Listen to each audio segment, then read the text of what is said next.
আসসালামু আলাইকুম। আপনারা যে রাস্তাটি দেখতে পাচ্ছেন এটা হলো রাঙ্গামাটি সীমান্তবর্তী রাস্তা। এই রাস্তা দিয়ে বাংলাদেশের সীমান্ত এলাকায় যাওয়া যাবে, কিন্তু এখন এই রাস্তার কাজ সম্পূর্ণ শেষ না হওয়ার জন্য কোনো পর্যটক এলাও করা হচ্ছে না।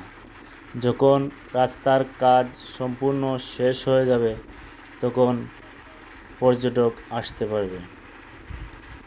এই পাহাড়ে অনেক উঁচু নিচু রাস্তা, যার কারণে পাহাড়ে ভালো গাড়ি কিংবা সুদক্ষ ড্রাইভার ছাড়া এই পাহাড়ে আসা উচিত নয়।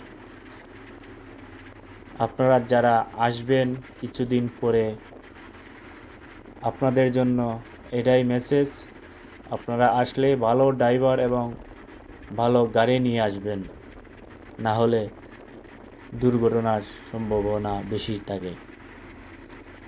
আশা করি আমার এই ভিডিওটি দেখে আপনারা বুঝতে পারতেছেন পাহাড়ের কতটুক রাস্তা উঁচু নিচু এবং কতটুক রিস্কি।